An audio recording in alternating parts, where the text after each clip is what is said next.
Kita langsung aja bismillah. Worldview Islam sebagai basis studi sains.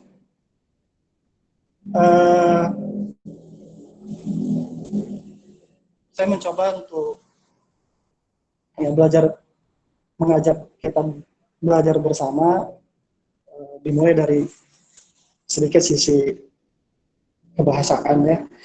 Apa itu worldview? Mungkin langsung ke slide berikutnya. Sebetulnya kalau dari sisi istilah, worldview itu memang bukan sesuatu yang baru-baru di era dasar-dasar terakhir sekarang begitu ya, tapi memang sudah muncul di barat begitu, terutama yang tercatat itu worldview itu pertama kali dicetuskan oleh Immanuel Kant ya, dalam bahasa Jerman Weltanschauung. Kemudian itu pada akhirnya menjadi worldview sebagai pengertian dalam bahasa Inggrisnya.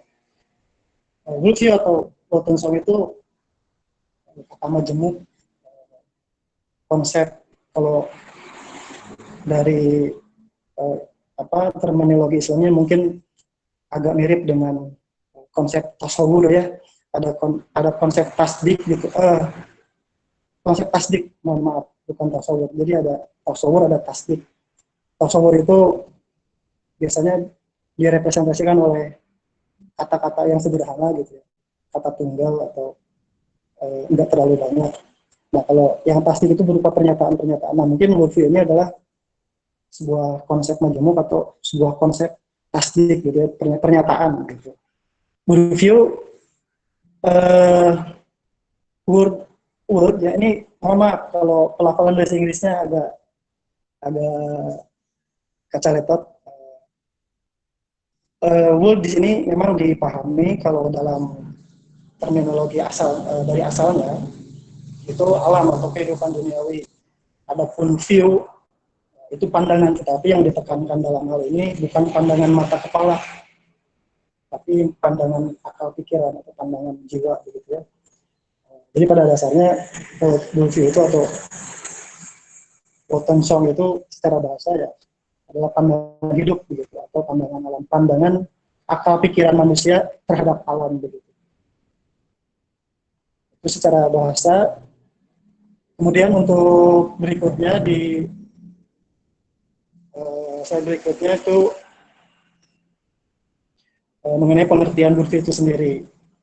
Para ahli memang beragam dalam memberikan pengertian worldview, tapi ini mungkin sudah dikenal ya oleh semua yang ada di dalam wacana pemikiran worldview. Itu yang terkenal diantaranya ada Ninian Smart.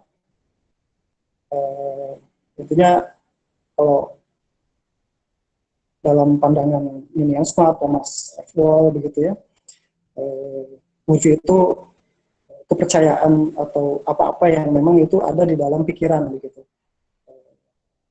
yang itu merupakan sesuatu kepercayaan yang integral, maksudnya melingkupi makna apapun ya, makna diri, makna realitas, dan juga makna lain-lainnya yang memang itu ada gitu atau eksis gitu ya, secara integral, secara satu kesatuan begitu.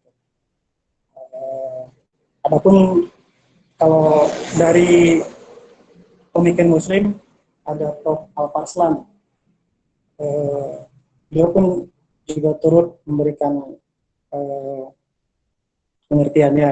Kalau menurut beliau, worldview itu ya asas yang menjadi motor dalam aktivitas manusia.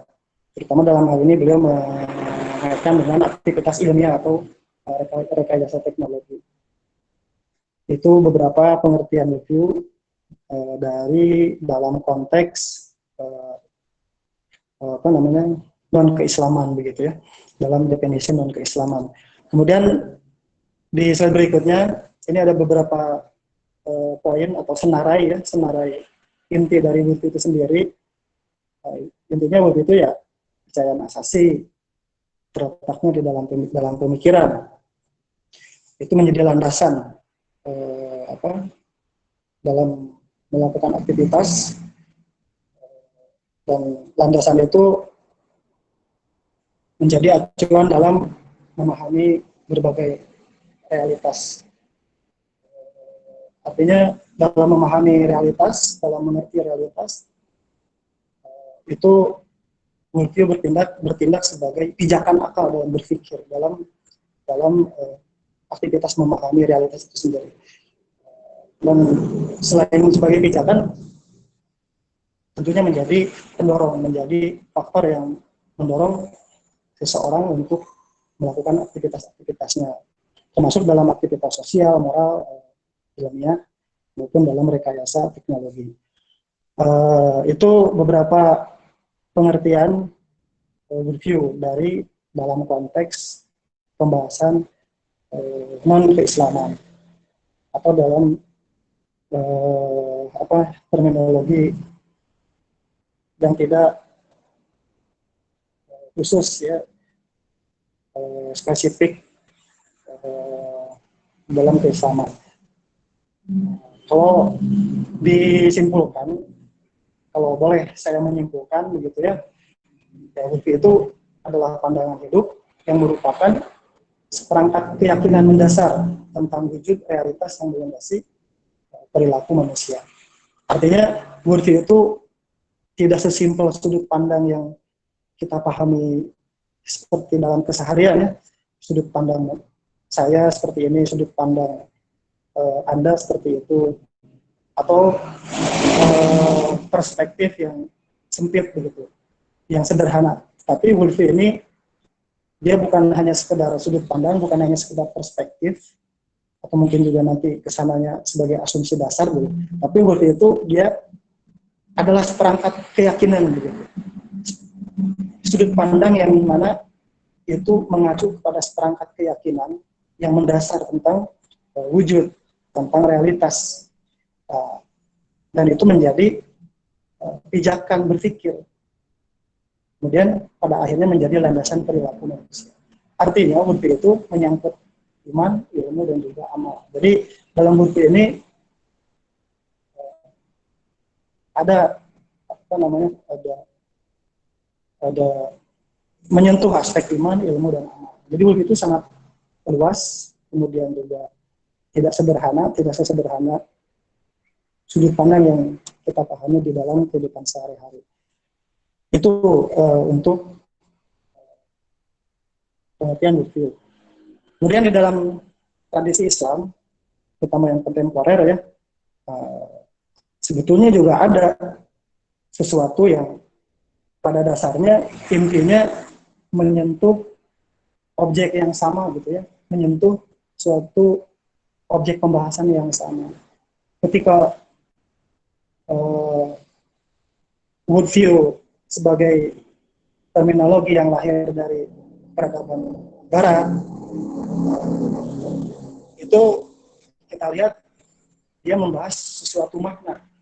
Tapi ternyata di dalam tradisi Islam pun juga ada begitu ya, bahkan menjadi pembahasan para ulama yang mana pada intinya ya sama gitu, menyentuh pada makna yang secara keseluruhan, secara umum tidak berbeda dengan apa yang dimaknai dalam worldview, walaupun ada perbedaan mendasar gitu antara worldview dalam kacamata tradisi Barat dengan worldview dalam kacamata yang lahir di dalam tradisi pandangan Islam. Nah, di antaranya ada Al-Maududi misalnya. Al-Maududi memandang bahwa atau yang terkenal dari Al-Maududi ini istilahnya itu adalah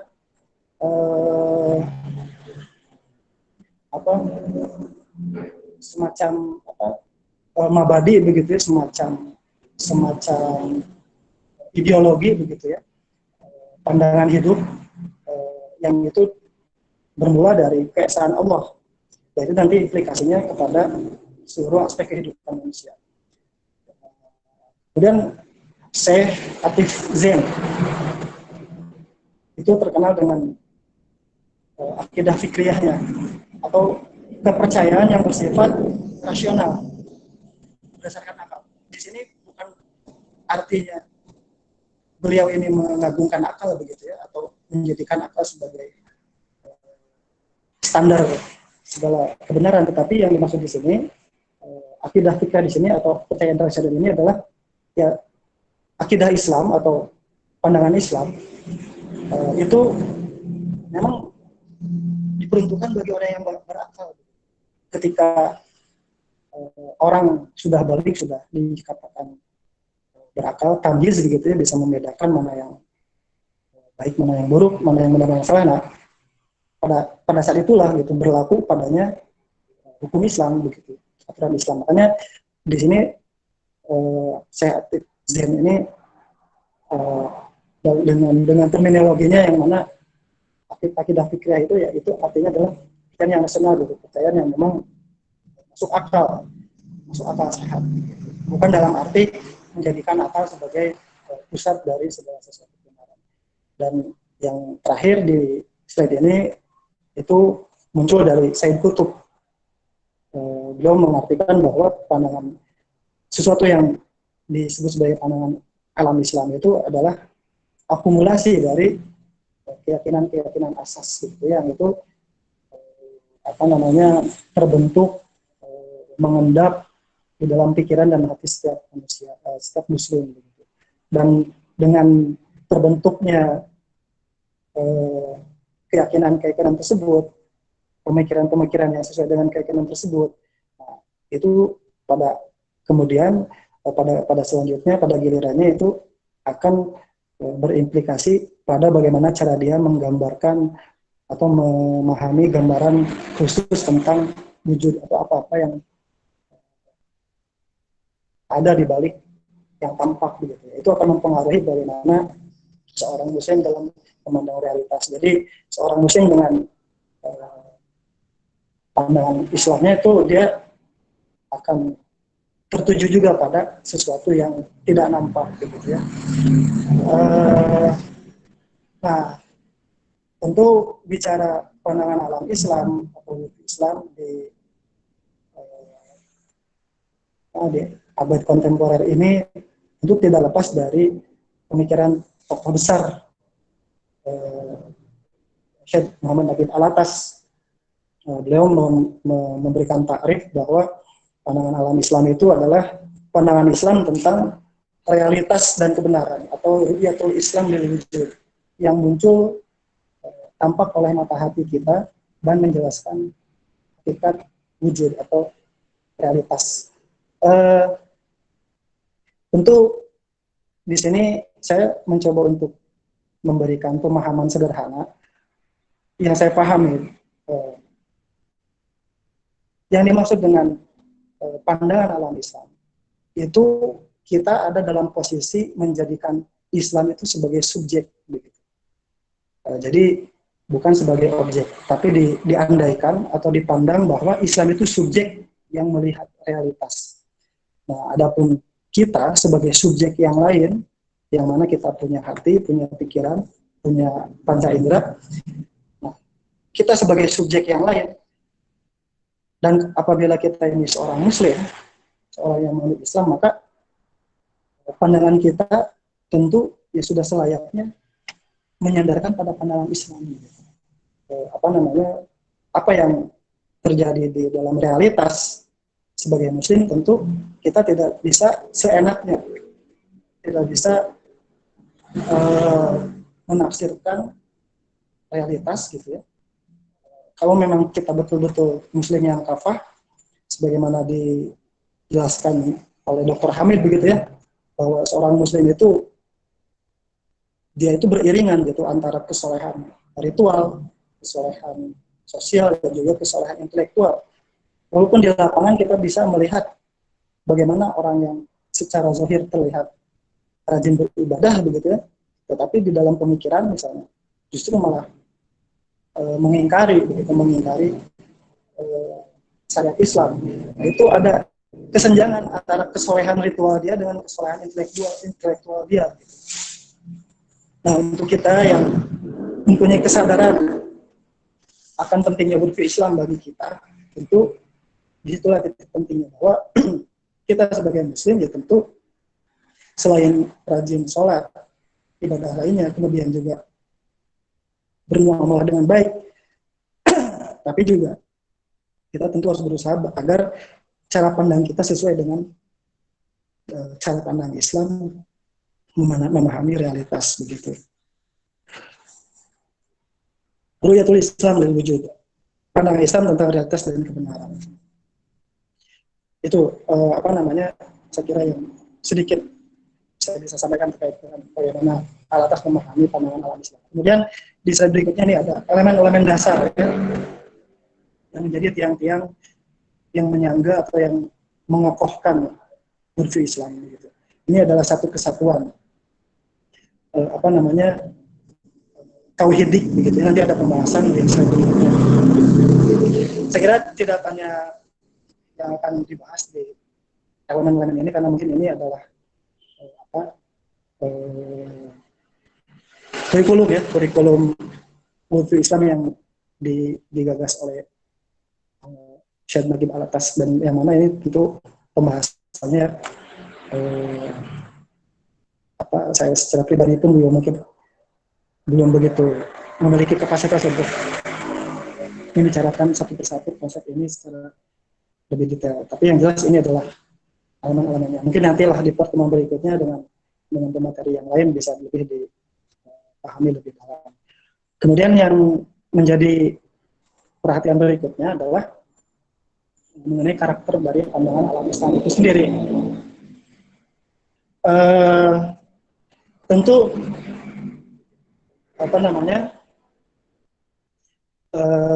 karakter pandangan alam Islam itu ya, yang pertama yang sudah pasti pandangan alam Islam itu intinya, pusatnya ya Allah Subhanahu wa Ta'ala begitu.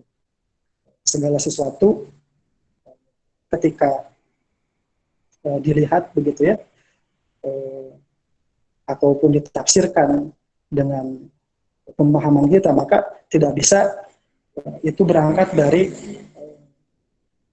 asumsi pribadi sendiri begitu. Tidak bisa berawal dari hanya perenungan diri semata, karena itu nanti jatuhnya akan menjadi seperti humanisme begitu ya, yang menjadikan akal manusia sebagai pusat dari segala sesuatu. Kita berbeda dengan pandangan Islam berbeda dengan pandangan Barat begitu ya, yang mana pandangan Barat tentu pusatnya bukan Tuhan, bukan agama, bukan wahyu, bukan Allah Subhanahu wa Ta'ala begitu. Nah, pandangan alam Islam itu pusatnya adalah Allah Subhanahu wa Ta'ala. Kemudian yang diakui di dalam pandangan alam Islam ya, bukan hanya alam fisik tapi juga alam metafisik. Juga bersifat tauhidik, artinya tidak memandang realitas itu secara dikotomis atau dualisme yang tidak bisa dipertemukan begitu ya. Ketika dalam hal alam fisik misalnya dengan alam metafisik, mungkin ada beberapa pandangan lain yang memandang alam fisik dan alam metafisik itu berlawanan begitu ya. Ada yang ekstrim mengutamakan alam fisik, ada yang ekstrim mengutamakan hal-hal yang bersifat metafisik. Tetapi karakter pandangan Islam itu tidak terlalu ekstrim kepada salah satu, justru sifat tauhid. Kedua-duanya itu sangat berkaitan erat, satu kesatuan seperti itu, dan tidak mengalami perkembangan final, tidak mengalami perkembangan yang lebih lanjut dalam aspek inti-inti dasar ajarannya begitu. Sudah sempurna sejak awal kelahirannya. Al yauma akmaltu lakum dinakum wa atmamtu alaikum ni'mati wa raditu lakum al-Islam. Itu sudah yang menegaskan bahwasanya Islam itu tidak mengalami perkembangan sebagaimana agama budayaan begitu. Karena Islam bukan agama budaya, tapi Islam adalah agama yang memang turun dari agama dari wahyu, agama dari Allah Subhanahu wa Ta'ala begitu. tidak mengikuti, tidak terpengaruh oleh gerak sejarah, tidak dibatasi oleh waktu ataupun juga ruang. Itu dasar-dasar ataupun karakter-karakter utama yang menjadi ciri daripada pandangan alam Islam. Nah, kalau dilihat bagan ini Dr. Hamid Jarkasi itu memberikan gambaran begitu ya, bahwa pandangan alam Islam itu pusatnya adalah dari Allah, dari konsep Tuhan begitu. Dan bisa dilihat bagaimana ada tanda panah begitu ya, itu menghubungkan menunjukkan bahwa setiap elemen-elemen itu saling berhubungan. Ketika berbicara konsep Tuhan dengan konsep kehidupan misalnya, di situ ada juga masuk ke wilayah ekonomi. Nah, itu artinya ekonomi di dalam Islam itu bukan hanya sebatas produksi, distribusi, konsumsi semata begitu, yang sifatnya untuk memenuhi kebutuhan pokok material manusia begitu. Tetapi dalam Islam perekonomian itu dikaitkan dengan Tuhan, dengan Allah Subhanahu wa taala, dipandu oleh wahyu ataupun agama Islam. Nah, adapun di dalam bangunan konsep yang itu di sini dikatakan ateis begitu ya. Mengapa ateis? Mungkin kalau dipikirkan pada intinya worldview yang tidak berangkat dari Islam, tidak berangkat dari panduan wahyu Allah Subhanahu wa taala, pada dasarnya sama begitu, dalam arti orang-orang sekuler, orang-orang yang percaya Tuhan gitu ya, tetapi tidak menjadikan wahyu sebagai pijakan berpikir dan berperilaku, ya pada dasarnya samalah dengan orang-orang ateis begitu ya. Kalau orang-orang ateis, ya dia tidak mempercayai Tuhan, artinya otomatis juga tidak akan menjadikan wahyu ataupun agama sebagai sumber dari ilmu yang dia pahami. Begitupun juga dengan sekuler begitu, dengan orang-orang yang beragama tapi tidak menjadikan wahyu sebagai rujukan. Artinya dia dalam berepistemologi, dalam memahami, dalam mengilmui, tidak berangkat dari wahyu. Itu artinya secara epistemologis, ya secara pendekatan, secara metode pemikiran, ya, orang-orang sekuler, orang-orang ateis pada dasarnya sama gitu. Merupakan suatu worldview yang memang itu merupakan bangunan konsep ateistik begitu ya. Nah, kalau konsep ateistik atau worldview yang berpijak pada bangunan konsep ateistik, ya bermulanya dari bawah, dari kehidupan dari manusia itu sendiri gitu. Jadi segala sesuatunya diukur dari manusia itu sendiri, dari pemikiran manusia itu sendiri gitu. Seperti itu. Jadi worldview sekuler, ateis dan lain sebagainya itu mereka seolah-olah hidup mengada secara spontan gitu. Kemudian mereka merasa kebingungan yang menentukan bagaimana tujuan hidup mereka.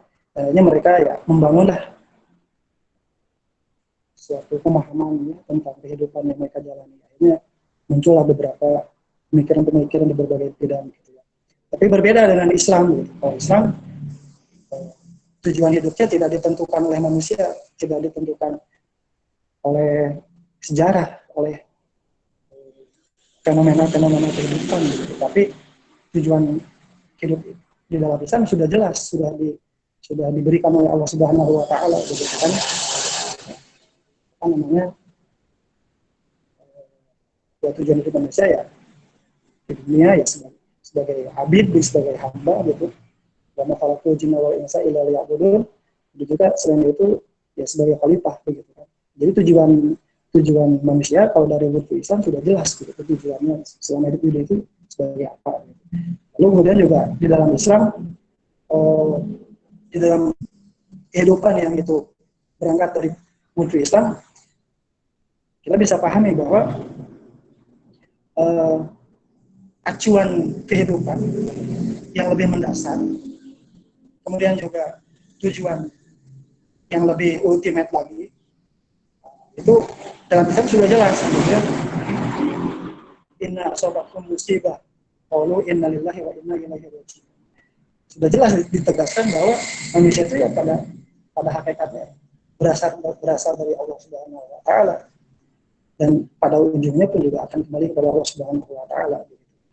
Itu artinya kita tidak ada permasalahan eksistensial, tidak ada permasalahan krisis jati diri begitu sebagaimana masyarakat yang itu hidup dalam worldview yang ateistik. Nah, ini saya dapatkan di kuliah pandangan alam Islam gitu ya. Dijelaskan di sini ada bagan Ghazali. Kalau saya coba telusuri baca dengan keterbatasan saya, ini beberapa bacaan yang bisa dijadikan rujukan di antaranya bisa Ihya Ulumuddin ya atau Kimyatus Sa'adah begitu. Itu juga ada terjemahannya. Nah, kalau di ringkas gitu ya, menurut Al-Ghazali pandangan hidup itu ya meliputi 3 hal begitu ya. Ada apa yang diyakini, apa yang dikerjakan, dan apa yang ditinggalkan. Nah, apa yang diyakini itulah yang menjadi acuan dari 2 yang berikutnya begitu. Apa yang dikerjakan, apa yang ditinggalkan, intinya ya berangkat dari apa yang diyakini. Nah, dari sini kita bisa melihat perbedaan atau perbandingan gitu ya. Ketika kita meyakini Islam, memakai buku Islam, maka ya, apa yang kita kerjakan, apa yang kita tinggalkan, tentu spiritnya, basisnya, ataupun acuannya adalah buku Islam atau akidah Islam atau ajaran Islam yang meliputi iman, ilmu, amal itu. Gitu kan. Tapi kalau kita melihat dari worldview ateistik tadi atau yang lain sebagainya itu, maka ya apa yang dikerjakan, apa yang ditinggalkan tentu juga itu merupakan wujud dari keyakinan mereka yang tidak percaya pada Tuhan ataupun menolak dari Tuhan. Itu nanti implikasinya bisa ya kita semua bisa pahami lah ya bagaimana implikasi antara orang yang berangkat dari pemahaman akan Tuhan, akan agama yang baik, yang benar, dan orang yang berangkat dari pemahaman yang berasal dari basic belief begitu yang itu ateistik. Maka sejarah mengatakan ya misalnya bicara dengan potensi begitu ya, tentu sebetulnya potensi kemudorotan yang lebih parah itu ya justru bermula dari orang-orang yang worldview ateistik atau sekularistik begitu ya, karena dalam buku itu tentu tidak ada norma, tidak ada nilai yang itu bersumber dari Tuhan, dari Sang Pencipta. Maka orang yang seperti itu ya itu akan menjalani kehidupannya sebebas-bebasnya dia, semaunya dia, sesuai dengan hawa nafsunya dia. Nah, mungkin itu secara sekilas ya tentang review dari sisi bahasa dan sedikit bagaimana penerapannya di dalam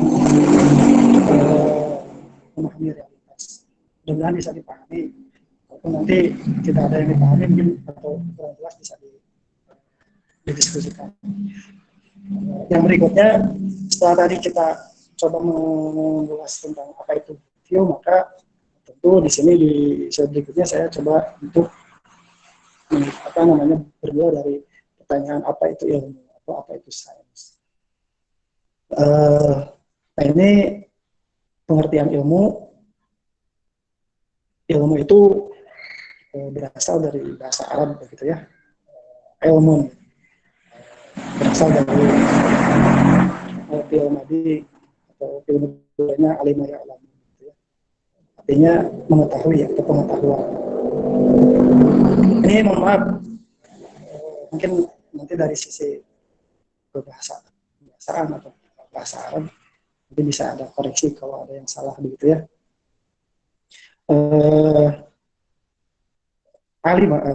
Ilmu itu ternyata satu akar kata dengan alam begitu ya.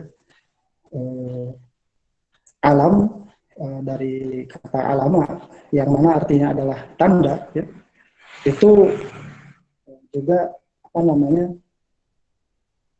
bermakna alamat begitu ya, nyambung dengan alamah, akar kata dengan alamah atau alamat atau tanda. Alam apa namanya sebagai tanda begitu ya, atau alamat sebagai alamat, sebagai petunjuk. Ternyata itu sinonim maknanya dengan ayat gitu. Yang mana ayat pun juga maknanya juga ada. Itu artinya ada hubungan antara ilmu alam semesta begitu ya, dengan ayat-ayat Al-Quran. Makanya Syekh Naqib Al-Atas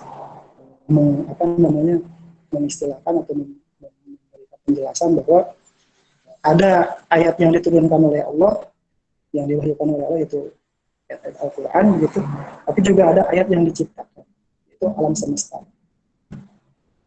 Jadi apa namanya, ayat qauliyah, ada ayat qauliyah. Ini dari segi bahasa apa namanya, ini seperti itu. Kemudian juga selain daripada alam secara umum, ada juga pengkhususannya, ada alam as-sogir atau alam yang kecil, yaitu manusia begitu ya. Kita ini alam as-sogir begitu, karena ya apa ya, kita pun juga bagian dari alam. Ada alam al-kabir atau alam yang luasnya jagat raya seperti itu. Nah kemudian sebagai kelanjutan daripada hubungan erat antara ilmu alam kemudian juga ilmu alam dan alam begitu ya, itu juga kita bisa pahami bahwa yang disebut dengan alam atau ciptaan begitu ya, itu kedudukannya sebagai tanda begitu, sebagai petunjuk bahwasanya alam ini ada yang menciptakannya. Dan sebagaimana kita tahu dalam bahasa Arab, pencipta itu al-khaliq begitu. Nah, kalau di lisanul Arab dikarang oleh Ibnu Mansur, khaliq itu ternyata artinya selain mencipta dari ketiadaan, tapi juga khaliq itu mengandung arti at-takdir, mengandung arti ukuran atau kadar. Artinya di alam ini ada ukuran-ukuran yang tetap begitu, ada ketetapan-ketetapan. Makanya kan dari ketetapan-ketetapan itu bisa diolah menjadi sebuah sains ataupun menjadi sebuah teknologi. Itu artinya bisa digunakan. Kalau tidak ada ketetapan-ketetapan, maka ya mungkin akan ada kemajuan di dalam pengembangan sains dan teknologi sebagai wujud dari mengolah alam.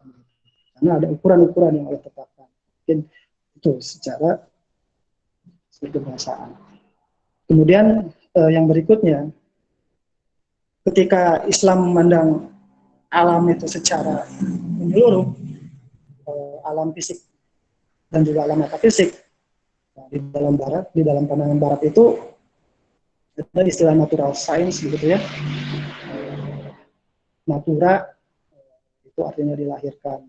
Kalau di sini biasanya apa namanya, natural science yang dari Barat itu tidak mengindikasikan adanya pencipta.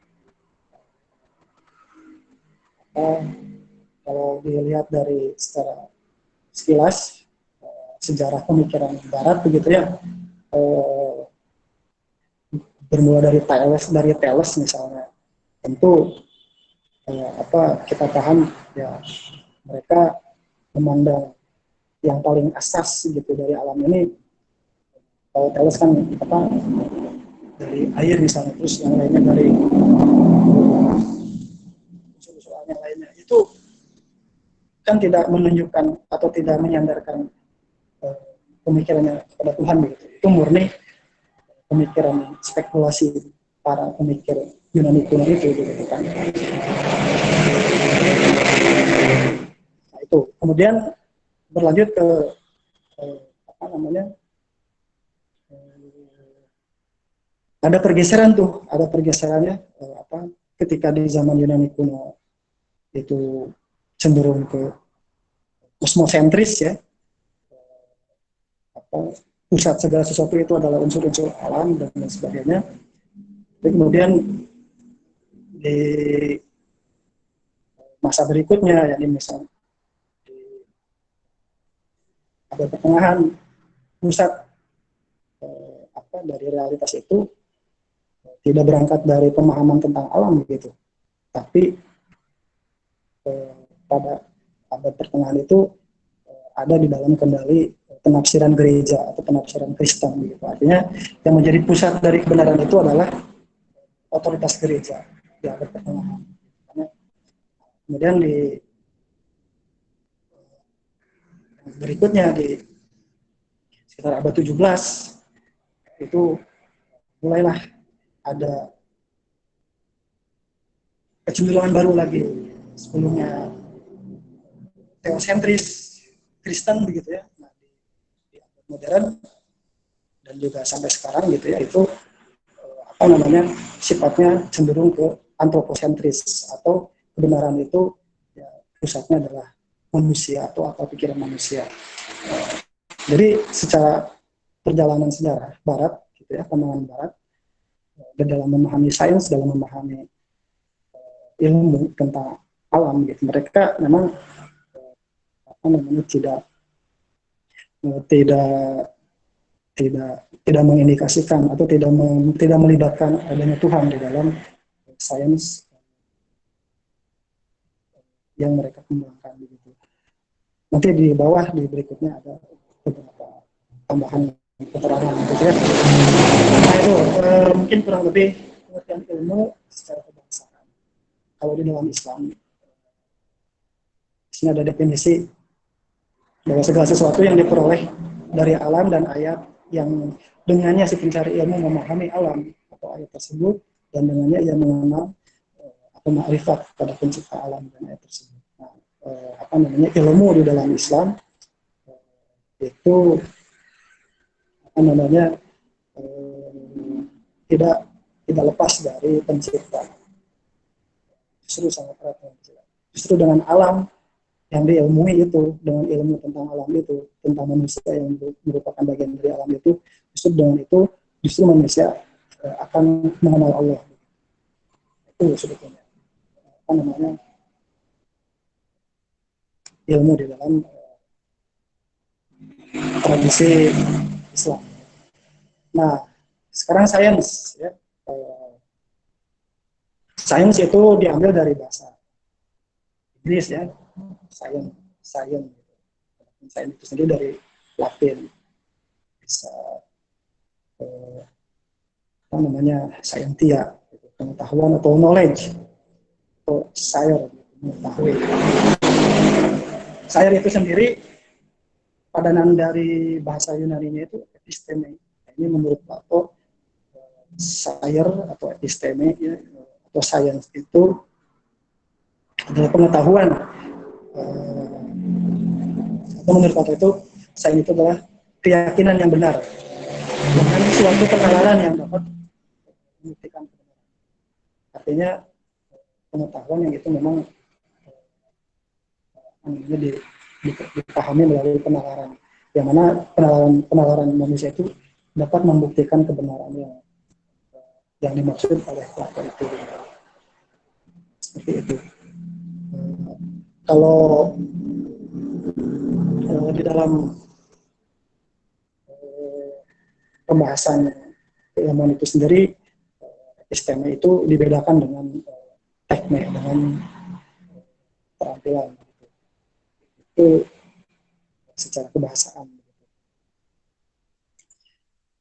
Nah, tapi kemudian pada pergiliran berikutnya, pada perkembangan berikutnya, seiring berkembangnya zaman begitu ya, itu ada suatu perkembangan empirisisme dan rasionalisme. Maka sains menjadi tereduksi. Artinya sains sebelum sekitar abad 18 gitu, itu masih merupakan bagian dari filsafat gitu. Artinya tidak ada pembedaan secara khusus gitu. Bisa dilihat misalnya di karya Newton begitu ya, apa judul karyanya itu filosofi natural gitu ya, apa artinya saintis sebelum abad modern itu juga bisa dikatakan sebagai filsuf juga gitu. Tapi kemudian ketika modern lahir muncul ada perkembangan empirisisme, rasionalisme. Dengan empirisisme dan rasionalisme itu saya menjadi tereduksi. Sains itu adalah sesuatu yang harus teruji dengan metode saintifik yang mengandalkan pengamatan empirik atau rasional, yang mana rasionalitas yang dimaksud pada itu ya rasionalitas yang mesti bisa dibuktikan dengan data-data empiris. Jadi walaupun misalnya dengan kaidah logika begitu ya, tetapi ketika tidak didukung dengan data empiris, maka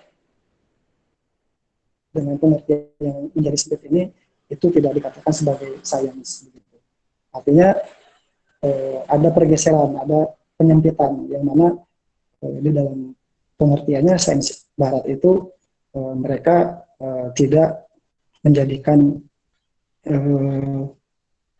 tidak menjadikan metafisika sebagai acuan lagi, tidak menjadikan wahyu agama atau otoritas begitu ya, atau juga intuisi sebagai sumber ilmu pengetahuan. Tapi mereka secara rigid, secara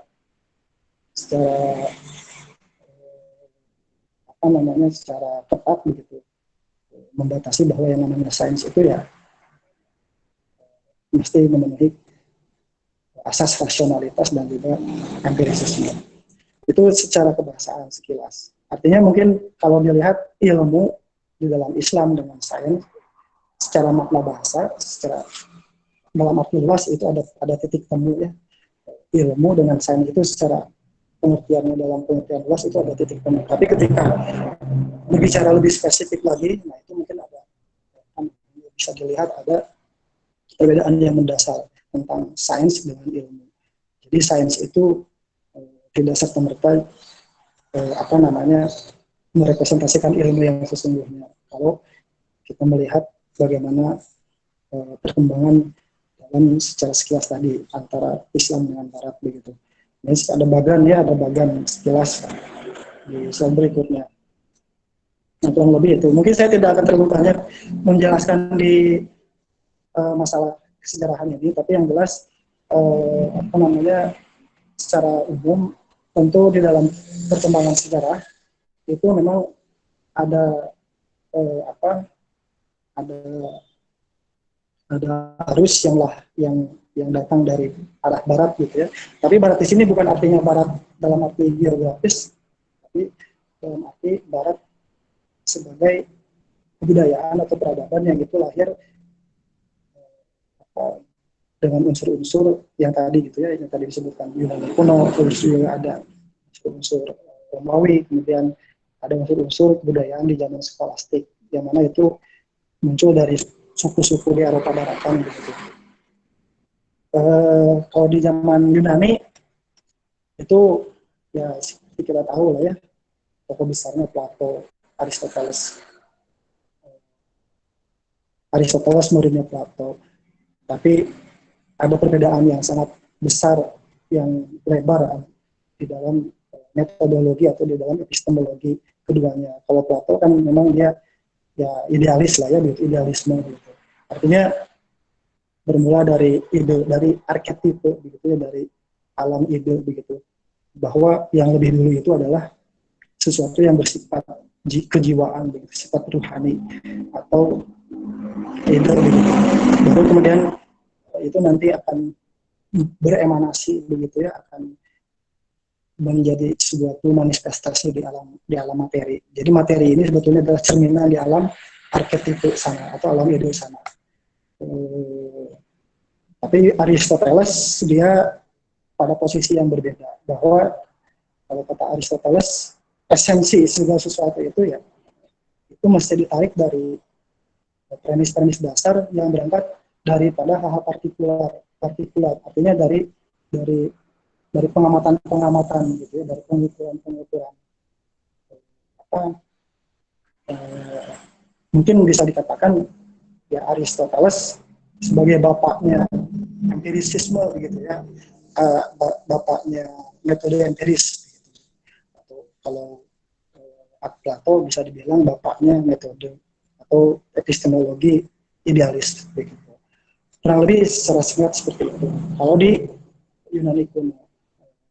Kemudian kalau di abad pertengahan itu ya mohon maaf kalau saat ini mungkin saya bukan orang yang memang sudah mendalami, baru baru baru pemula di dalam membahas secara detail tentang sesuatu yang berhubungan dengan Kristen ataupun Yahudi misalnya. Tapi kalau di abad di abad pertengahan gitu, atau disebut juga sebagai abad ke-8 sekitar abad ke-5 sampai 17 Masehi gitu. Atau tonggaknya itu ada apa namanya, ketika Romawi runtuh begitu ya, sekitar tahun 400-an Masehi begitu ya. Ketika Romawi runtuh, kemudian muncullah lembaga gereja itu menjadi suatu yang mendominasi kehidupan di Barat, ya memegang kendali lah terhadap budayaan dan peradaban di abad ke-8. Di sini ada beberapa poin, di antaranya misalnya ada poin bahwa ya perbicaraan sains atau perbicaraan ilmu pengetahuan di abad pertengahan ini itu tidak lepas dari teologi Kristen begitu. Yang mana teologi Kristen ini sejatinya disusun itu beratus-ratus tahun setelah Yesus meninggal gitu ya, kalau dikatakan seperti itu gitu ya. Itu di tahun 325 di dalam Konsili Nicea salah satunya. Mungkin ini ada sebetulnya penjelasannya tanya gitu, tapi apa namanya, mungkin nanti untuk lebih detailnya silakan bisa dipelajari di literatur. Di antaranya mungkin sebagai pembuka bisa dari bukunya Dr. Adian ya, yang wajah peradaban Barat. Nah, intinya di abad ke-8 ini sebetulnya yang mau ditekankan kalau di Katolik misalnya ya, itu ada semacam keyakinan atau semacam doktrin bahwa gereja itu diakui sebagai pengampun dosa atau otoritas gereja sebagai pengampun dosa. Artinya ada nominasi teologis yang dilakukan oleh otoritas gereja Katolik ketika itu, apa namanya, sebagai penafsir. Kalaupun misalnya ada pertentangan gitu ya, antaranya juga dialami oleh para saintis seperti Galileo Galilei, Bruno Copernicus gitu, bahkan ada yang dibakar gitu ya. Itu artinya karena memang mereka dikatakan tidak sesuai dengan ajaran gereja. Kalaupun adapun di Protestan yang mana itu digawangi atau diinisiasi oleh Martin Luther King begitu ya, karena dia itu melihat adanya transaksi penebusan dosa begitu ya, kecewa terhadap itu, akhirnya melakukan pemberontakan gitu ya. Muncullah Protestan gitu. Nah kalau di Protestan mungkin memang tidak menitik beratkan ke gereja atau ke kepausan, tapi di situ ada semacam prinsip yang mana rasio itu disubordinasi pada kepercayaan Kristen. Artinya rasio ataupun pemikiran manusia dan nanti berdampak kepada pengembangan sains itu terhambat ya, atau tidak berkembang, bahkan ya dikatakan abad ke-8 karena memang begitu eratnya, begitu kuatnya cengkraman otoritas gereja ataupun para pemuka Kristen gitu ya, yang berusaha untuk menguasai budayaan begitu. Nah ini selebihnya bisa lah, paling bisa dimulai dari bukunya Pak Adian Seni yang wajib peradaban Barat. Nah adapun di dalam fase berikutnya gitu ya, diantaranya di abad ke-6 gitu, ketika Barat sedang dalam fase kegelapannya itu, di abad ke-6 ini muncullah gitu ya Islam gitu,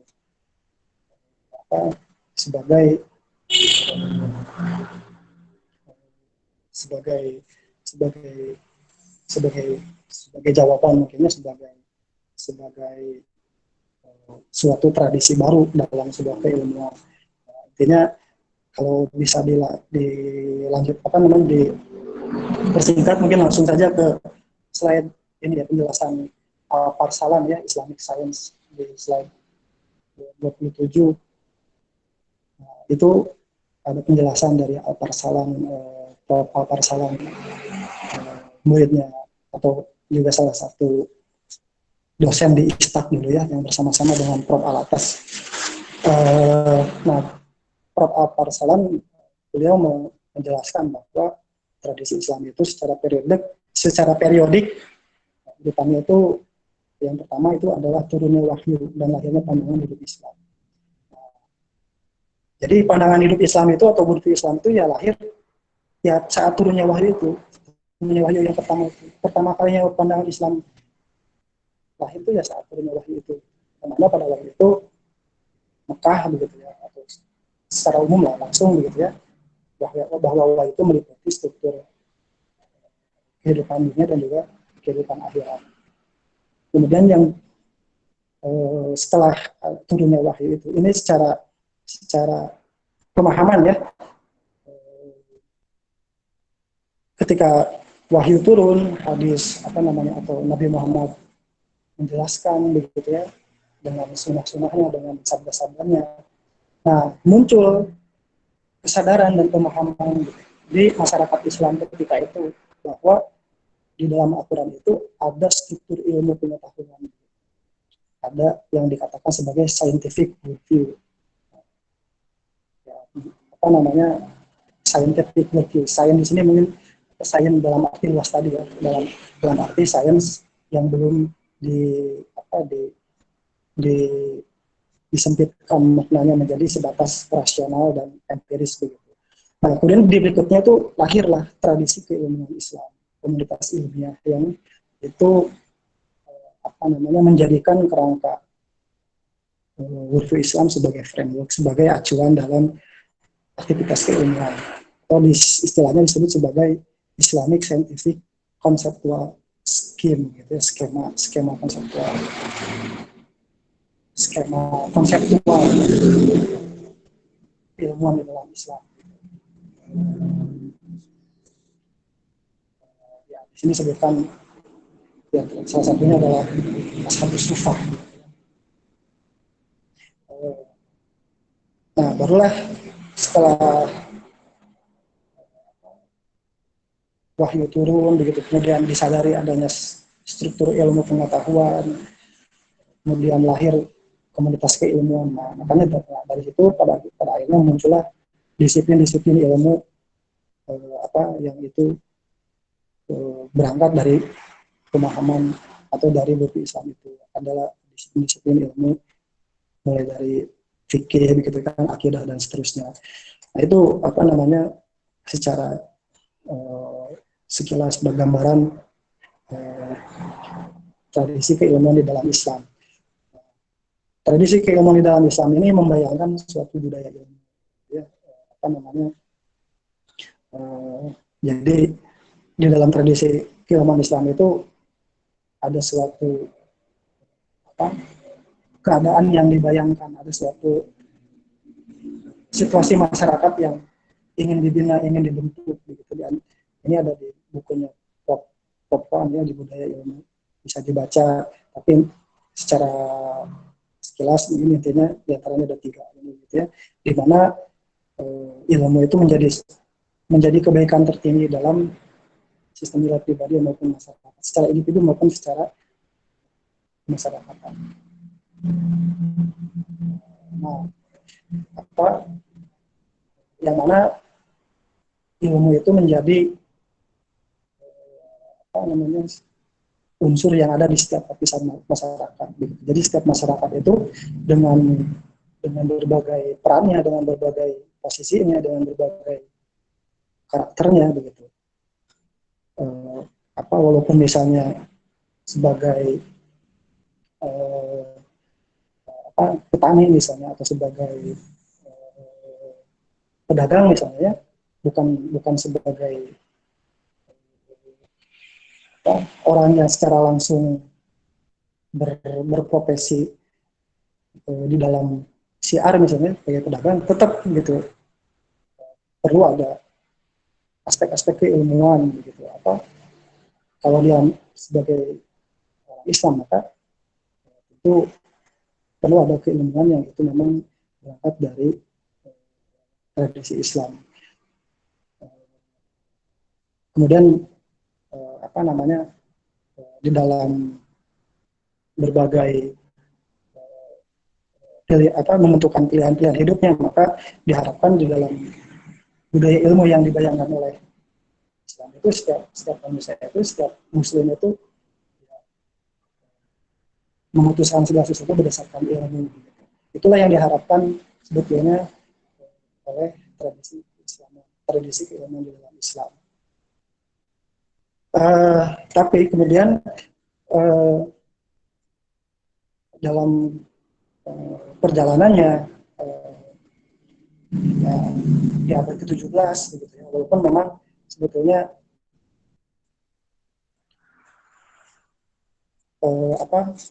memang benih-benih dari modernitas itu kan sudah muncul ya sebelum abad ke-17 gitu. Ada Renaissance gitu, ada gerakan pemikiran di Jerman gitu ya, gerakan pencerahan. Tapi pada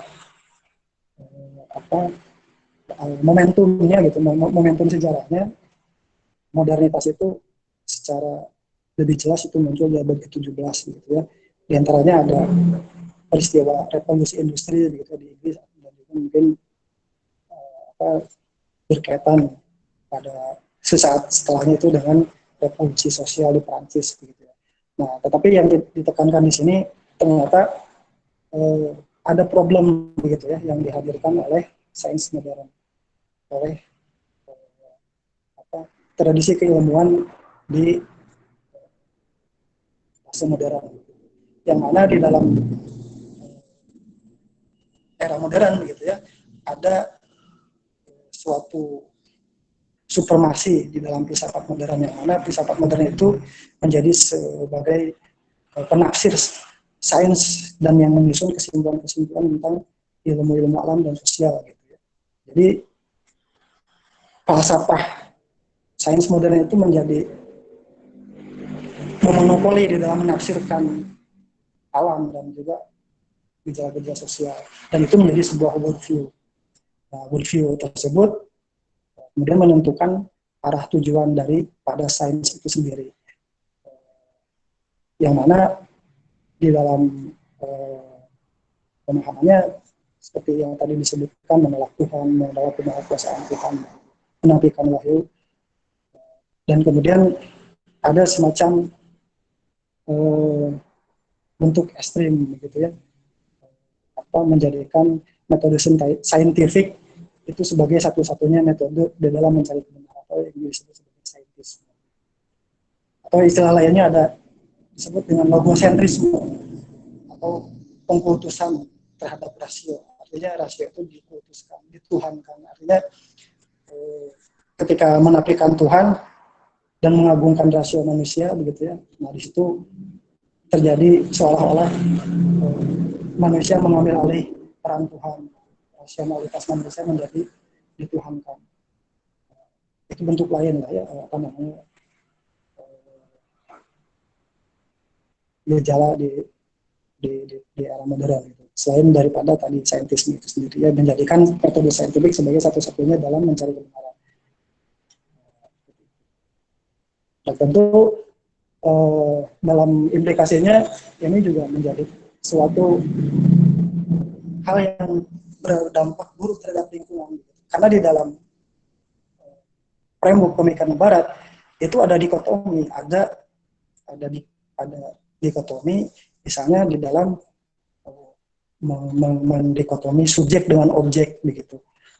Ketika manusia sebagai subjek, kalau dikaitkan dengan konteks kapitalisme gitu ya, ketika kapitalis sebagai subjek, ya, maka dengan adanya dikotomi subjek objek, si kapitalis itu ya memandang alam itu sebagai objek yang bebas untuk dieksploitasi. Bahkan manusia lain begitu ya, manusia lain itu juga dianggap sebagai objek. Makanya kan terjadilah eksploitasi berlebihan terhadap alam gitu. Dan manusia itu sebagai wujud daripada dikotomisasi di dunia nyata gitu ya, adanya eksploitasi. Nah itu lahir di dalam sains modern begitu. Nah itu beberapa problem sains modern, dan ini juga sebagaimana disadari oleh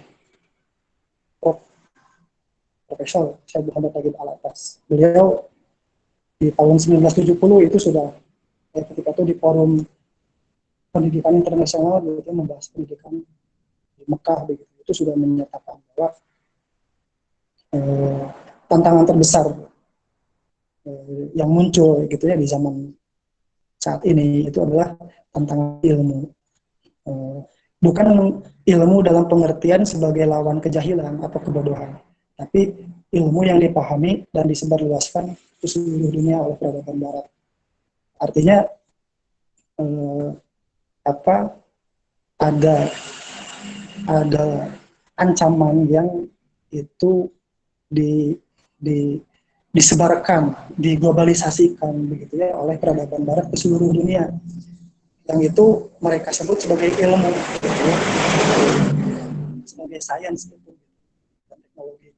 Padahal di dalamnya itu ada perbedaan yang mendasar mengenai hakikat dan tujuannya dan sebagainya, dan akhirnya menimbulkan kekacauan di dalam pemikiran. Itu bisa dilihat di Islam dan sekularisme. Adapun secara lebih rinci lagi, secara lebih spesifik lagi, Prof. Al-Atas memang di dalam pemikirannya itu memang menekankan ke sekularisasi ya, sebagai ancaman. Nah, beliau menyenaraikan bahwa sekularisasi itu diantaranya adalah bisa dilihat begitu ya, ada 3 poin sekularisasi yang dijelaskan oleh Profesor Muhammad Tagib Al-Atas. Sekularisasi itu pada dasarnya adalah pembebasan manusia dari kumpulan agama dan metafisika dari akal dan bahasanya. Dan kemudian pada gilirannya dari sejarah dan kebudayaannya. Maka Islamisasi itu sebetulnya adalah membendung sekularisasi ini. Karena kalau dilihat ya berkaitan dengan akal, bahasa, sejarah dan kebudayaan. Langsung saja mungkinnya ke slide yang di nomor 34 begitu ya. Intinya Islamisasi itu bukanlah sesuatu yang sederhana begitu ya. Bukan hanya mencocok-cocokkan ayat Al-Quran atau hadis dengan penemuan sains gitu ya, tanpa kaidah yang benar.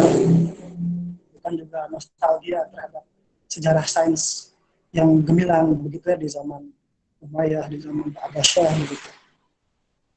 Bukan sekedar itu. Pun juga bukan labelisasi misalnya, oh kita Islamisasi saya menjadi dianggap harus bikin pesawat Islami misalnya. Pesawat Islami misalnya warnanya harus hijau misalnya. Gitu kan, dan jangan meletus misalnya, atau misalnya elektron Islam misalnya, elektron Islam itu harus gimana, bukan seperti itu Islamisasi, tapi Islamisasi itu tadi gitu ya, sesuatu yang epistemologis, sesuatu yang metodis, filosofis gitu, bahkan berkaitan dengan aspek sejarahan. Dan Islamisasi itu bukan menolak segala hal dari Barat gitu, karena apa namanya, ya hikmah itu kan bisa diambil dari mana saja. Kita menemukan hikmah, maka kita ambil hikmah itu. Tapi dalam hal ini yang ditolak di dalam barat, dari Barat itu adalah itu tadi, arus sekularisasi, arus humanisasi, dan multio ateistiknya atau sekulernya itu. Nah itu makanya di di berikutnya, jadi slide berikutnya ada penjelasan dari Profesor Nasib atas bahwasanya Islamisasi itu adalah pembebasan manusia yang diawali dengan pembebasan dari tradisi-tradisi yang berunsurkan magis, mitologi, animisme, paham kebangsaan atau kebudayaan yang bertentangan dengan Islam. Dan sesudah itu pembebasan dari kungkungan pandangan alam atau lupus sekuler terhadap akal dan bahasa. Manusia Islam adalah orang yang berakal dan bahasanya tidak lagi dikungkung oleh kekuatan goib, mitologi, animisme, tradisi nasional, budaya serta sekularisme. Artinya itulah yang dimaksud sebagai Islamisasi, wacana worldview Islam gitu ya. Jadi sesuatu yang memang tidak sederhana, tapi memang canggih begitu. Nah, kalau di slide berikutnya ada penjelasan yang lebih spesifik lagi dari Dr. Wendy. Intinya sains Islam ya, atau pengislaman sains itu sebetulnya adalah mengislamkan unsur-unsur yang bermasalah tadi begitu. Mengislamkan hakikat ilmu, makna ilmu, tujuan ilmu, penggolongan ilmu. Ketika worldview Barat sekuler memandang bahwa hakikat ilmu itu adalah bersumber dari rasio atau empirisitas manusia, maka Islamisasi secara sederhana muncul membantah itu, bahwa ilmu itu bukan dari manusia, tapi ilmu itu dari Allah. Misalnya seperti itu. Artinya proses Islamisasi itu adalah meletakkan tujuan ilmu, saluran-saluran ilmu, makna ilmu itu ke dalam kerangka pandangan hidup Islam. Jadi artinya ketika kita melakukan studi sains sebagai seorang Muslim, maka yang menjadi kerangka pemikiran adalah worldview Islam, yang mana tujuannya adalah itu tadi, supaya pemahaman-pemahaman tentang segala hal tentang sains itu atau tentang ilmu itu menjadi sesuai dengan bagaimana Islam memandang kebenaran dan realitas. Nah, di slide berikutnya ya secara lebih rinci lagi, misalnya disebutkan intinya Islamisasi sains atau mengislamkan sains itu ya mengislamisasi atau mengislamkan ilmu di tataran ontologi, di tataran epistemologi, pun juga di tataran aksiologi. Misalnya dalam sisi aksiologis, misalnya ada beberapa orang gitu ya, di antara di luar sana begitu yang menyatakan misalnya ada persamaan antara Marxisme dengan Islam misalnya.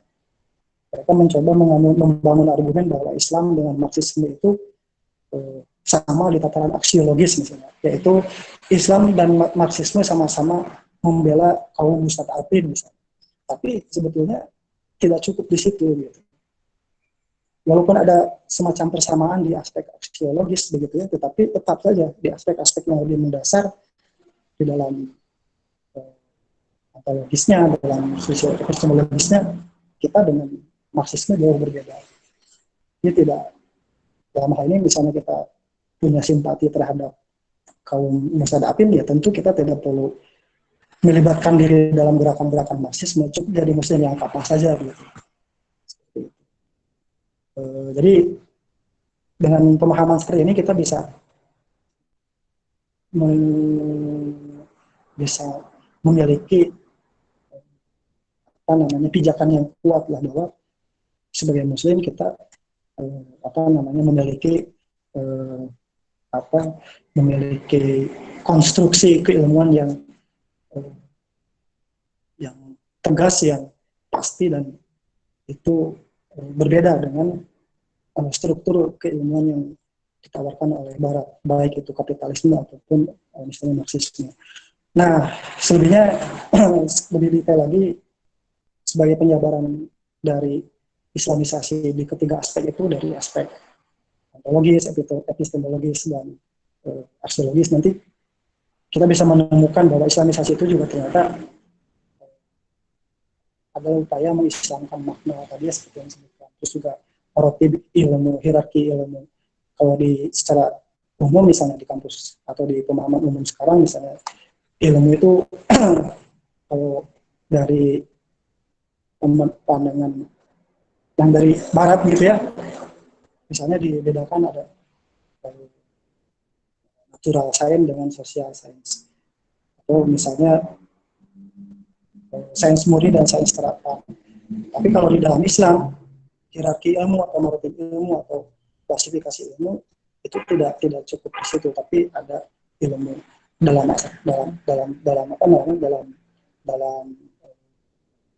sebagai fardu ain, fardu kifayah begitu ya. Ini sekilas mungkinnya tentang marotib ilmu atau hierarki ilmu, dan seterusnya. Islamisasi makna orang, metodologi penelitian, ini juga berkenaan dengan adab gitu ya, dan juga tentang sejarah sains.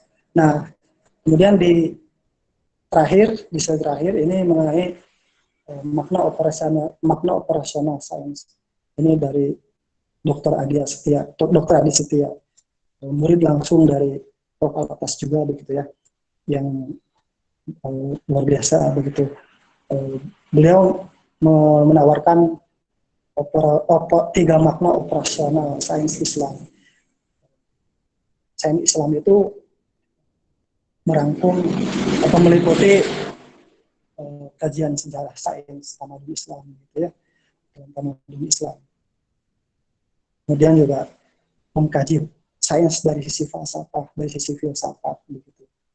Dan yang terakhir, sains sebagai kajian atau penelitian tajribi, empiris, berdasarkan pandangan alam Islam. Artinya di dalam aspek atau di dalam wilayah empiris ini, di dalam wilayah observasi atau eksperimen, ya kita tidak berbeda dengan Barat begitu ya.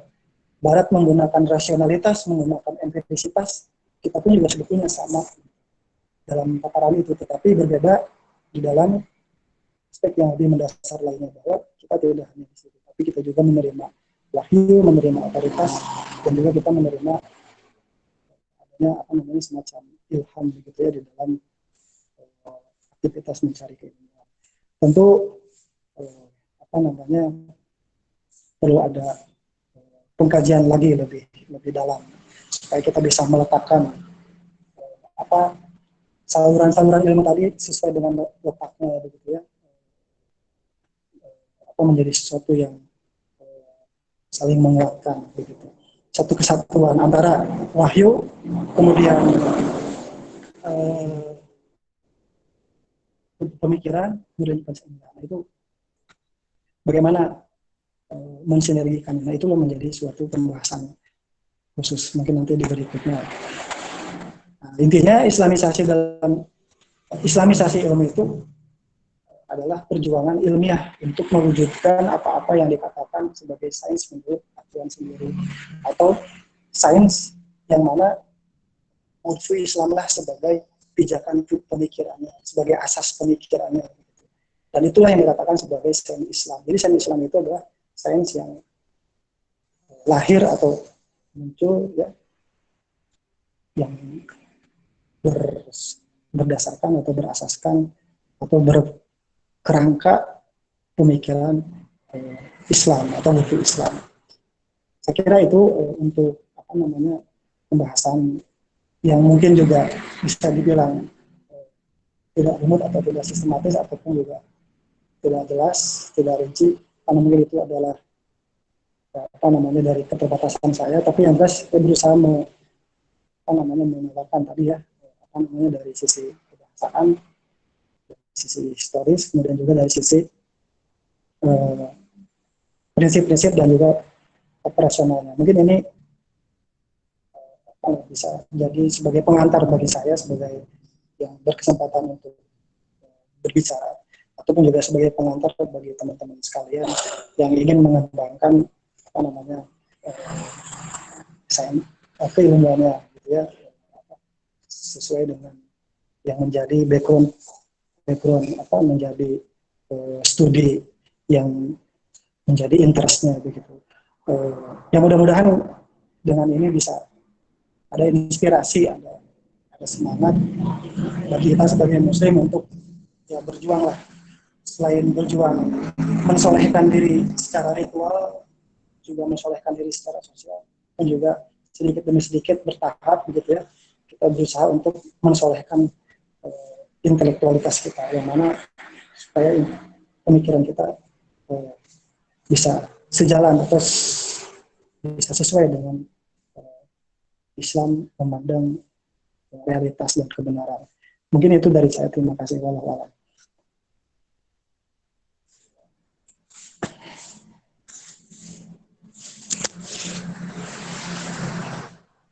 Ya, baik.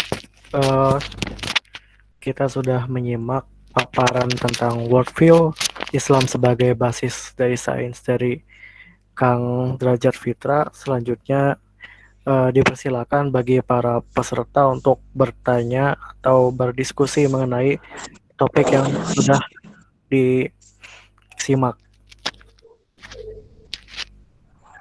Silakan bisa langsung dibuka dengan suara atau melalui chat mungkin.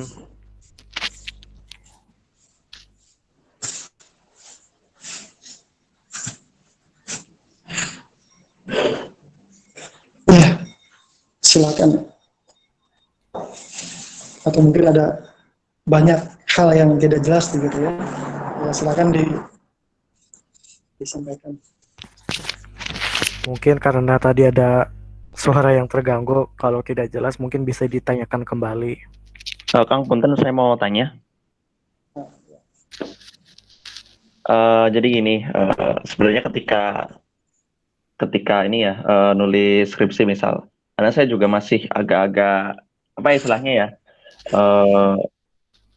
mungkin ragu-ragu atau rasanya perlu melihat lagi apakah view saya dalam mengerjakan apa yang tugas akhir skripsi misal itu sesuai sama itu tadi apa ya worldview Islam, karena ya yang kita tahu kan apa yang tren di apa ya budaya ilmu hari ini kan pasti view sekuler ya kan. Misal ya saya memang misal gini, skripsi saya kan ngebahas tentang ini ya apa fenomena Islamofobia di Prancis, bagaimana simbol-simbol yang apa ya ditampilkan oleh orang-orang yang berusaha melawan Islamofobia itu di sebuah demonstrasi.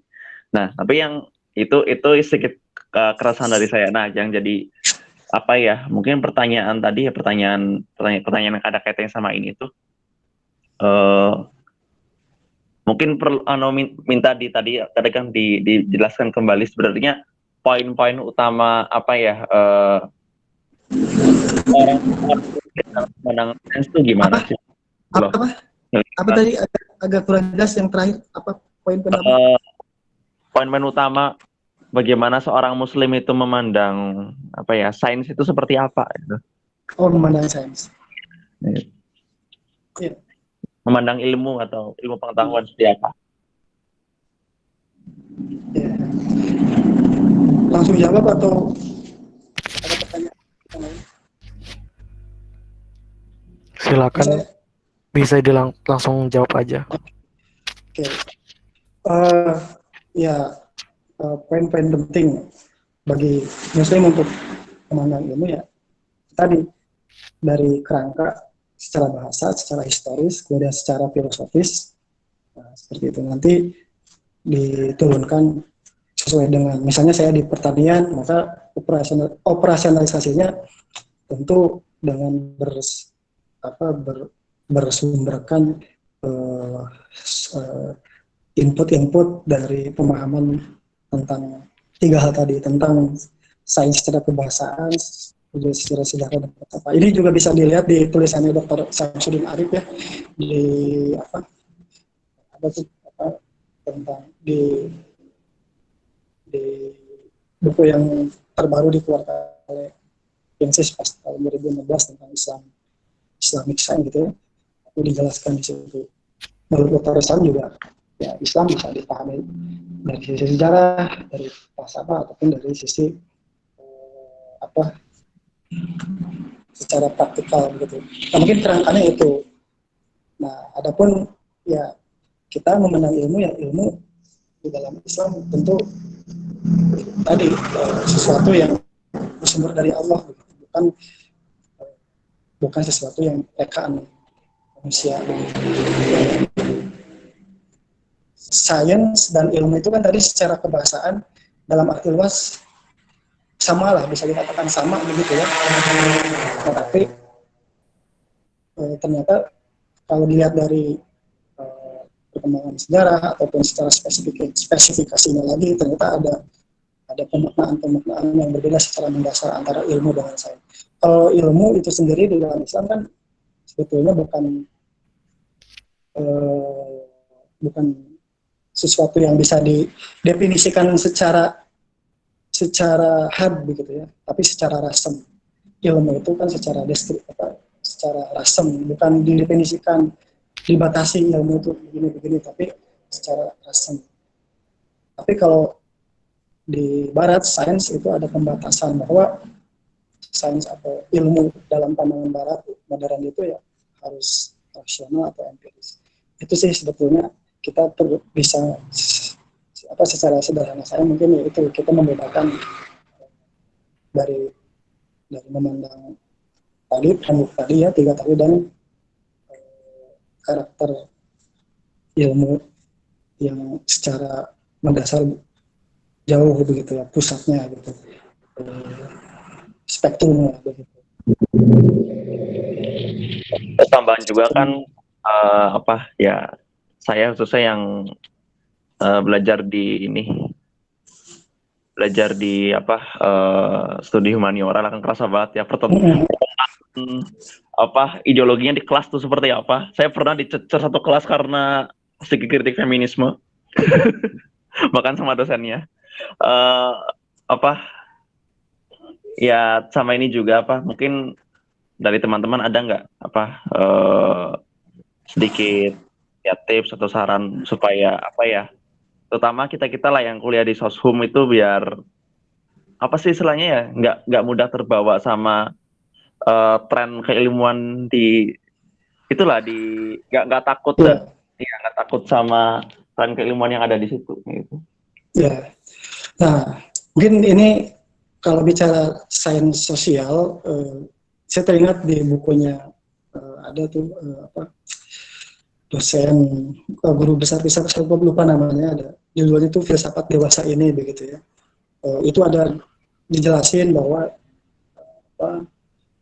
ternyata di zaman modern itu ketika sains alam menjadi suatu yang dibesar-besarkan begitu ya, menjadi ilmu yang dipercaya bisa menafsirkan segala realitas begitu ya. Ternyata itu menginspirasi untuk diterapkan juga di sains sosial gitu. Jadi ada upaya-upaya untuk menerapkan kaidah-kaidah di sains Islam ke sains sosial gitu kan, diantaranya ada Agus Comte. Akhirnya kan tercetuslah ya pembedaan tiga fase kan, dari religius, kemudian metafisis, kemudian jadi positifis. Itu sebetulnya adalah upaya saintifikasi atau menyelaraskan sains sosial supaya seajab yang dialami dalam sains alam gitu. Nah itu ada beberapa contoh tentang upaya menggumuli sains sosial gitu. Tapi kita tadi atau sebagai muslim ya di dalam operasionalisasi sains Islam, Dr. Ade itu pun juga sendiri ternyata memberikan penjelasan lebih lanjut sebetulnya di operasional Islam ini. Ada konsep induk, ya, ada konsep pelindung, ada konsep pemeta. Kalau konsep induk itu adalah tadi elemen-elemen dasar worldview Islam itu sebagai asas gitu, konsep induk. Adapun konsep pelindung itu adalah konsep binaannya. Contoh misalnya kita dihadapkan dengan teori Darwin. Misalnya Darwin menjelaskan bahwa alam kehidupan itu tidak diciptakan Tuhan. Itu artinya dia berdiri pada asas anti Tuhan. Nah, kita secara induk berbeda dengan Darwin. Kita induknya tentu bersumber atau mengacu pada Allah Subhanahu wa taala sebagai pusat.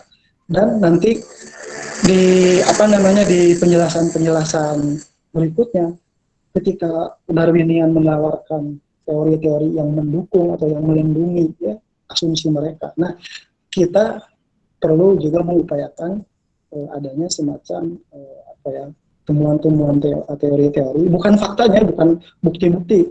Kalau bukti-bukti, fakta-fakta kan bisa aja faktanya sama tapi dimaknai berbeda. Nah, kita sebagai muslim kalau mengikuti tawaran Dr. Adia ya entah ya mungkin sudah banyak yang meneliti karena kan wacana Islamisasi kan sudah dari tahun 70-an gitu ya. Nah, mungkin kita perlu banyak menelusuri lagi bagaimana supaya bantahan-bantahan terhadap Darwinian itu bukan bantahan yang reaksioner gitu, bukan bantahan yang tadi hanya sebatas ayatisasi, tapi bantahan yang memang betul-betul logis, epistemologis, metodis gitu ya, dan betul-betul tancap di dalam asas multi Islam.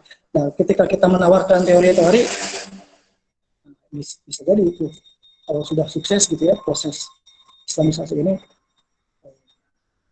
teori-teori kebiologian yang berbeda dengan Darwin, yang mana itu lahir dari sains Islam, itu bisa mendominasi, bisa mengambil alih dominasi Darwinian mungkin. Nah, itu mungkin saya kira inspirasinya ya itu sebagai orang yang mengkaji sains sosial gitu ya, tentu kita di situ rambu-rambunya, konsep induknya apa, maka kita perlu pahami betul-betul Islamic worldview.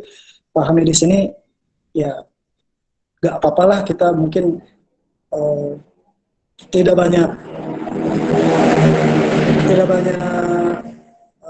bacaan misalnya, tapi walaupun sedikit bacaan tapi kita betul-betul internalisasi ke dalam diri kita, misalnya betul-betul kita renungkan dan coba terapkan gitu ya ke kehidupan terdekat sehari-hari kita. Mungkin itu tawaran dari Dr. Adian ya, ada konsep induk, ada konsep pelindung gitu. Nah, tinggal itu aja dipikirkan gitu dari apa yang dikajinya, kira-kira apa nih teori-teori yang bisa kita ambil, ilmu yang bisa kita ambil dan kita jadikan sebagai alternatif yang berbeda dengan penafsiran dari orang-orang sekuler di dalam memandang wanita misalnya, feminisme dan sebagainya. Mungkin itu sih. Nah, ini PR kan belum ada. Makanya kalau saya ini mungkin waktunya juga udah jam 10. Ya sebagai teman-teman di PADIS ya, sebagai insya Allah gitu kan. Tentu kecenderungan kita ada yang tertarik sisi kesejarahannya, atau ada yang tertarik di sisi falsafahnya atau di tajribinya. Nah, ini kita perlu tentukan kita interestnya di mana gitu. Apakah di aspek sejarahnya atau di falsafahnya atau di tadi yang tajribi tadi yang di lapangan dengan observasi atau eksperimen. Nah, di situ kita kan lama nih ya wacana worldview Islam atau Islamisasi ilmu itu dari tahun 70 sampai sekarang. Nah, kira-kira ada kekonkretan apa yang bisa kita hadirkan gitu di dalam mematangkan keilmuan kita, dan itu sesuai dengan proyek besar Islamisasi gitu. Islamisasi ilmu pengetahuan kontemporer gitu. Islamisasi sains. Itu sih.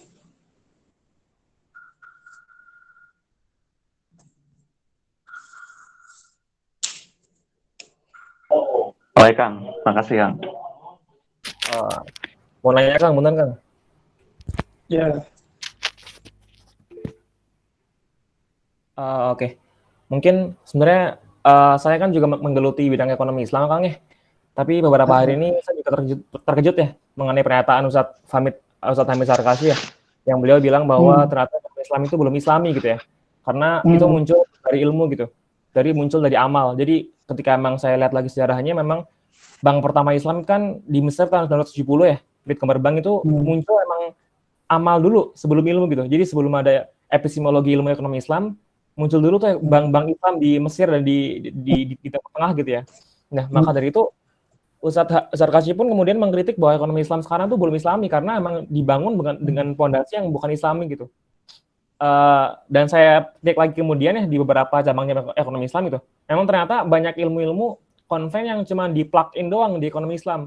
Jadi kayak cuman apa ya, belum diislamkan ya gitu ya, belum diislamkan secara epistemologis gitu ya. Jadi bahkan tujuan mencari ilmu pun beberapa masih belum benar gitu ya. Misalkan dalam akuntansi syariah pun belum saya rasa belum itu benar gitu ya. Karena masih ada aspek duniaan di sana gitu ya. Dan sebenarnya saya mau nanya, sebenarnya dalam tahap apa sih Kang ilmu itu telah dikatakan Islami gitu? Bahkan maksudnya yang selama ini saya tahu ekonomi Islam yang sudah pakai label Islam nih, kata Ustaz Sarkasi belum Islami gitu karena belum ada ilmunya gitu. Jadi beramal nggak ilmiah ya, kayak gitu.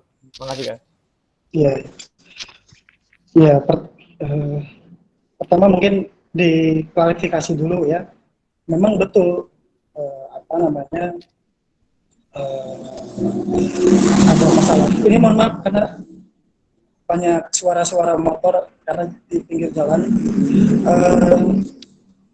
Untuk pemahaman Islamisasi ini perlu diklarifikasi bahwa yang kita maksud bukan Islamisasi ilmu, tapi kalau bicara ilmu ya, tapi Islamisasi ilmu kontemporer, ada sifat kontemporer di situ. Maksudnya ada penyifatan bahwa yang di Islamisasi adalah ilmu yang ditafsirkan oleh peradaban yang sekarang terjadi, kontemporer sekarang, yang mana itu di kawasan barat. Jadi bukan Islamisasi ilmu, tapi Islamisasi ilmu kontemporer atau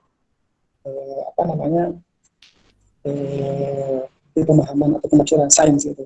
Nah, kalau bicara di ekonomi ya mungkin tidak berbicara jauh dulu gitu ya. Tadi kan istilahnya sudah secara sejelas ada framework ya bahwa yang namanya Islamisasi itu menyentuh aspek iman, terus ilmu,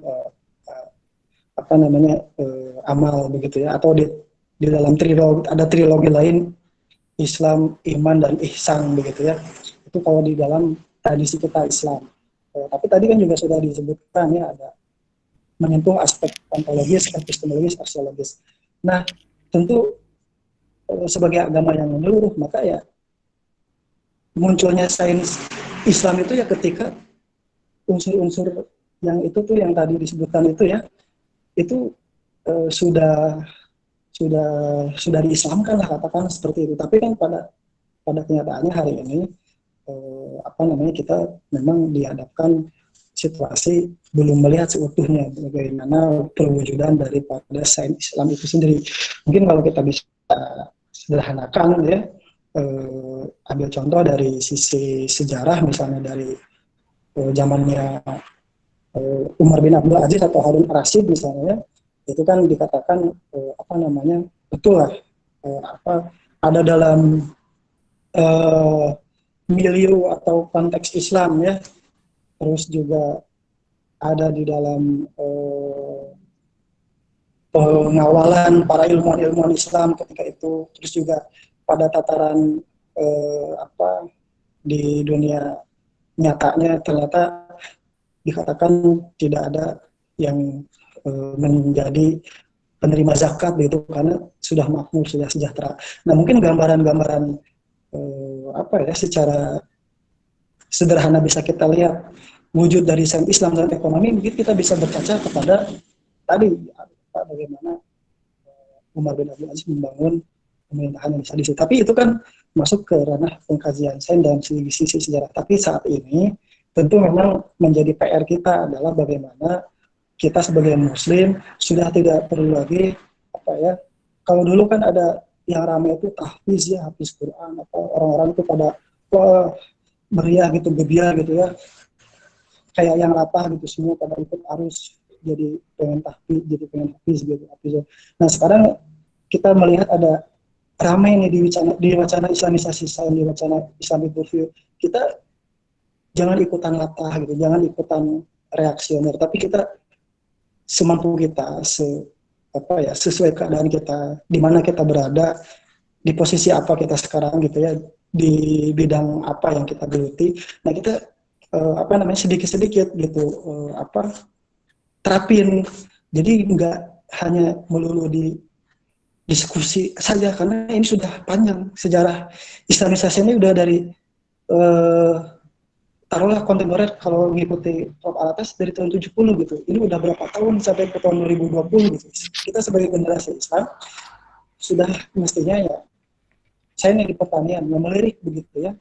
Kira-kira operasionalisasi apa yang bisa dilakukan di dalam kajian-kajian pertanian. Nah, kalau dalam ekonomi, bagaimananya tentu ya sekelas Dr. Hamid juga belum melihat gitu ya wujud nyatanya ekonomi Islam, apalagi saya gitu ya yang terbatas, atau apalagi kita atau siapa gitu. Tapi yang jelas intinya tadi sains Islam itu ya menurut acuan Islam sendiri. Begitu pula juga dengan ekonomi Islam gitu ya, ketika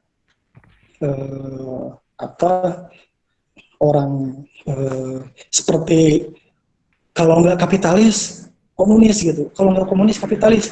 Nah kita mencoba untuk ambil posisi jaga jarak supaya kita tidak jereng ke kapitalis, tidak jereng ke komunis, tapi kita ada dalam posisi berupaya untuk menghadirkan jalan ketiga, jalan yang berbeda dari dua itu, yaitu ekonomi Islam. Tapi bagaimananya, nah ini juga saya belum pada tataran bisa menjawab secara teori, tapi yang jelas saya hanya mendorong gitu.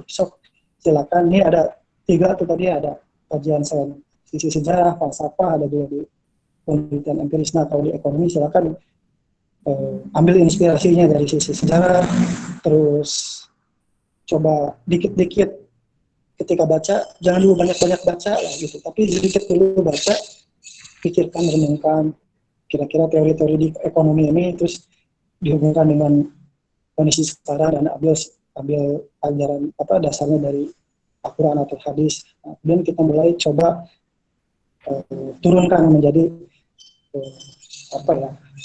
kerja-kerja nyata sebagai aktivitas ilmiah kita sesuai dengan background keilmuan kita. Mungkin itu sih sementara yang bisa saya sampaikan terkait yang disampaikan oleh Zidna. Enggak yang lain. Ada di komentar di chat itu dari Ikvinur Shiva, pertanyaan. Oke. Dari XP ya. Tadi kan ada bahas Islamisasi, apakah bahasa juga masuk objek?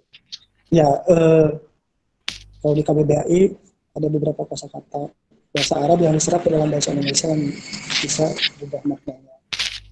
Sebetulnya ya, mungkin ini keterbatasan juga, tapi yang jelas di dalam aspek kebahasaan itu kan saya ini kurang tahu dari sisi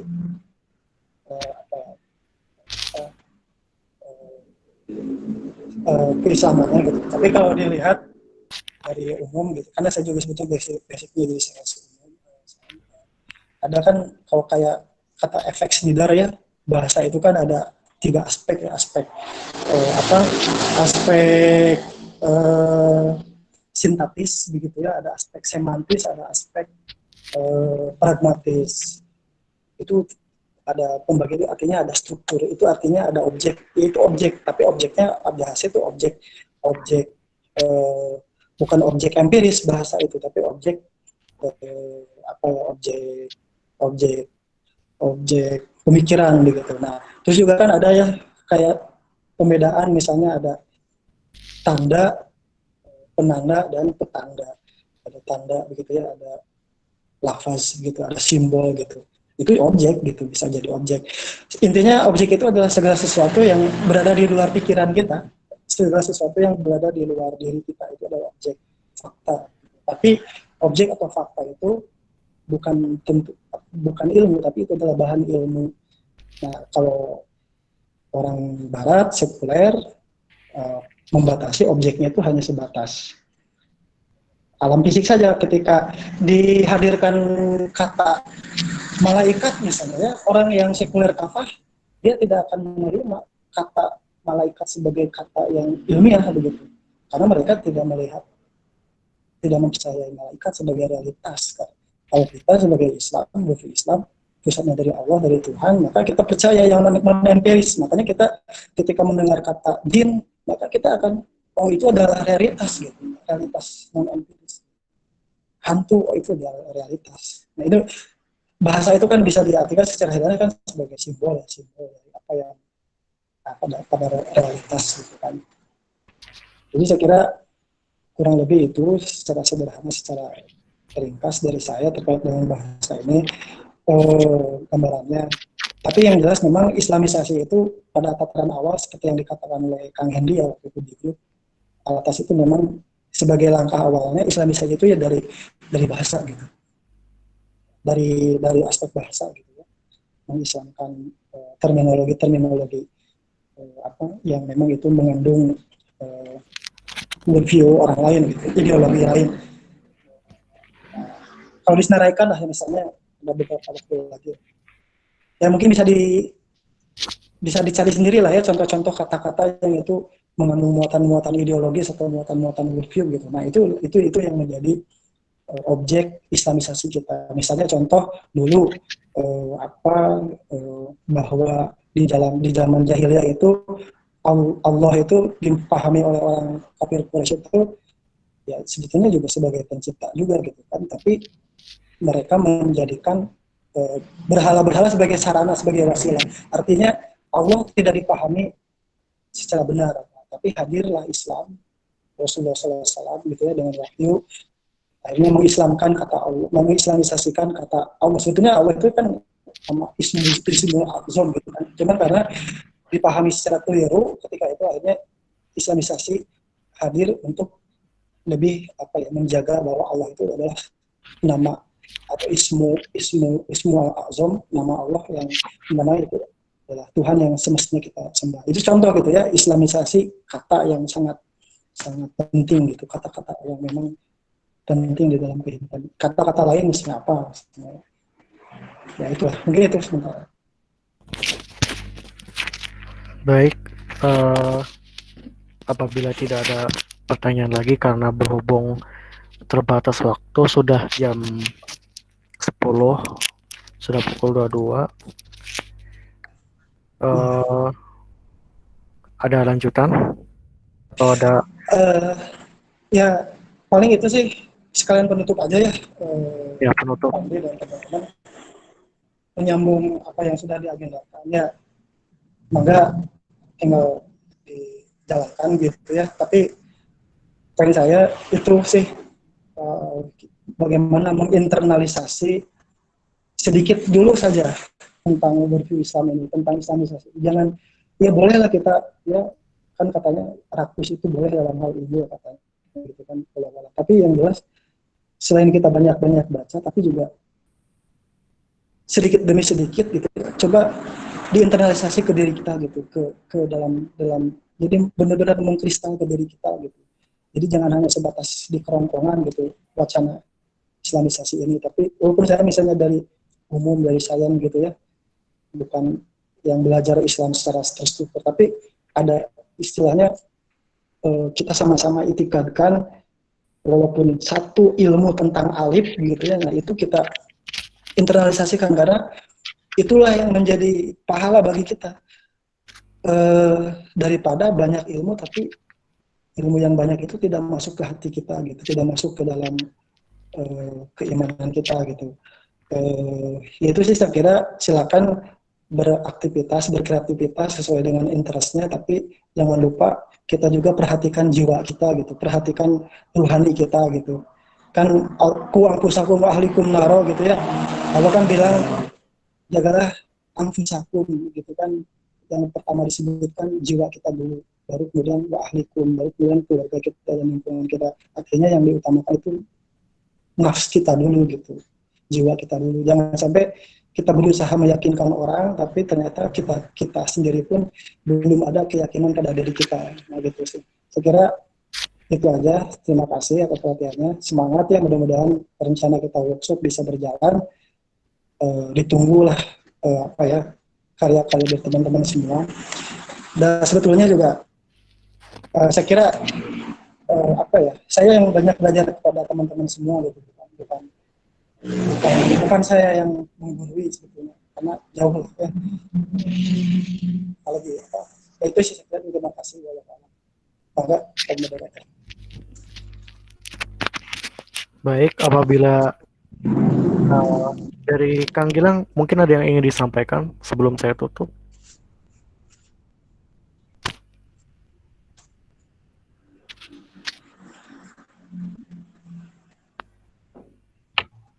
Ya, kalau dari saya cukup. Yang penting dijaga saja semangatnya, konsistensinya, jangan terlalu putus, dan kalau lagi semangat banget itu jangan terlalu semangat lalu nanti putus. Penting konsisten sampai akhir gitu aja. Ya, syukur. Wah iya.